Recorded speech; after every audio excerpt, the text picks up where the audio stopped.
తిరుపతిలో మాటిచ్చిపోలేదా? మరి 10 ఏళ్లుగా ఏం చేశారు మోడీ గారు? ఒక్క వాగ్దానమైన మోడీ గారు నిలబెట్టుకోగలిగారా? ప్రత్యేక హోదా అయితేనేమి, పోలవరం అయితేనేమి, కడప స్టీల్ ఫ్యాక్టరీ అయితేనేమి, పోర్ట్లు అయితేనేమి, ఇలాంటి ఒక్కటంటే ఒక్కటి కూడా, రాజధాని విషయం అయితేనేమి ఒక్కటి కూడా మోడీ గారు మాట నిలబెట్టుకోలేదు. మరి అదే మోడీ గారి మీద మళ్ళా మాకు నమ్మకం ఉంది, మోడీ గారు ఆదుకుంటారు అన్నట్టుగా మాట్లాడుతున్నారే. టీడీపీ పార్టీ గుర్తుపెట్టుకోవాలి, రాత్రి పడిన గుంటలోనే పగలు కూడా పడే ప్రమాదం ఉంది. ఒకసారి ఆలోచన చేసి మీరు ఎవరిని నమ్ముతున్నారో, ప్రజలకు ఏం మాట్లాడుతున్నారో, ఏం మాటలు చెప్పారో ఆలోచన చేయండి. మోడీ అంటేనే మోసం, మోడీ అంటేనే వెన్నుపోటు. ఆంధ్ర రాష్ట్రానికి ఇప్పటికే 10 సంవత్సరాలుగా వెన్నుపోటు పొడుస్తూనే ఉన్నాడు మోడీ గారు. అలాంటి మోడీ గారి చేతుల్లో వైజాగ్ స్టీల్ పెట్టడం అన్నది దారుణం.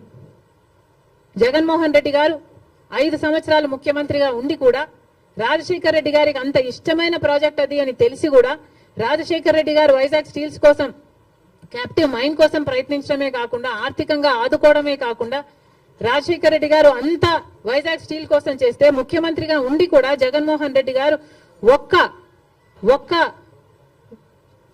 ఫింగర్ కూడా ఎత్తలేదు వైజాగ్ స్టీల్ ని కాపాడడం కోసం. ఎందుకు అని అడుగుతున్నాం. వైజాగ్ స్టీల్ నష్టాలలో ఉందా అన్నట్టుగా ఆ గ్రూపుల ఆర్గనైజేషన్లు వచ్చి మాట్లాడితే, అయ్యో నష్టాలలో ఉందా అన్నట్లుగా జగన్మోహన్ రెడ్డి గారు ప్రశ్నించడం జరిగింది. ఇప్పుడు చంద్రబాబు గారేమో నోరిప్పకుండా వాళ్ళ చేత కన్ఫ్యూజింగ్ స్టేట్మెంట్స్ ఇప్పిస్తున్నారు. చంద్రబాబు గారిని డిమాండ్ చేస్తున్నాం, చంద్రబాబు గారే మాట్లాడాల్సిన అవసరం ఉంది.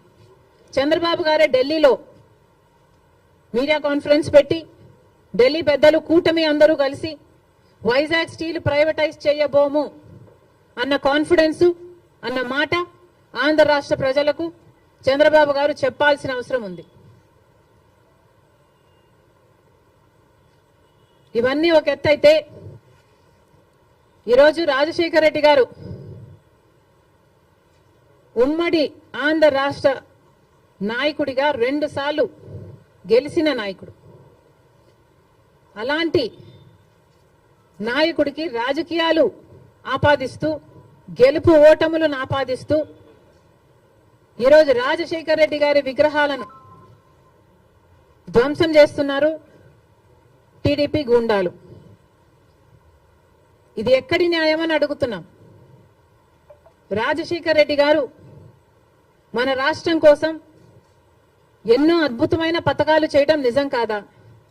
మన రాష్ట్ర ప్రజల కోసం తాను బతికినంత కాలం సేవలు చేస్తూ, పోరాటాలు చేస్తూ బతకడమే కాకుండా చచ్చిపోయేటప్పుడు కూడా ఆఖరికి రచ్చబండకని వెళ్లి ప్రజల కోసం తప్పించి చనిపోయిన మాట వాస్తవం కాదా? మరి అలాంటప్పుడు అంత పెద్ద మనిషి, అంత మంచి మనిషి అయిన రాజశేఖర రెడ్డి గారి విగ్రహాల జోలికి తెలుగుదేశం పార్టీ వాళ్ళు ఎందుకు వెళ్తున్నారో చంద్రబాబు గారు, వాళ్ళ నాయకులు సమాధానం చెప్పాలి.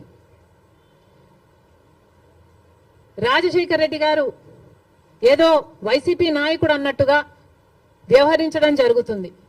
వైసీపీ వాళ్ళు హత్యా రాజకీయాలు చేసుండొచ్చు, గుండా రాజకీయాలు చేసుండొచ్చు, కక్ష రాజకీయాలు చేసుండొచ్చు, మేము కాదంటం లేదు.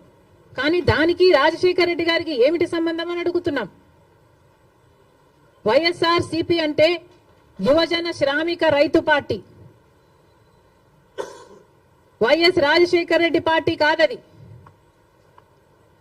వైసీపీలో రాజశేఖర రెడ్డి గారు లేరు, రాజశేఖర రెడ్డి గారి పథకాలు లేవు, రాజశేఖర రెడ్డి గారి ఆశయాలను నిలబెట్టే వాళ్ళు లేరు. మరి అలాంటప్పుడు రాజశేఖర రెడ్డి గారి విగ్రహాలను ఎందుకు పగలగొడుతున్నారో తెలుగుదేశం పార్టీ వాళ్ళు ఒకసారి ఆలోచించాలి.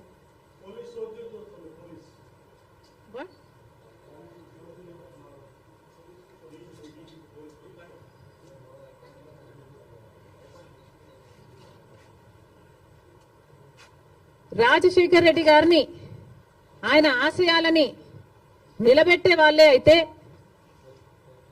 రాజశేఖర రెడ్డి గారు తలపెట్టిన జలయజ్ఞంని జగన్మోహన్ రెడ్డి గారు ఎందుకు విస్మరించారు?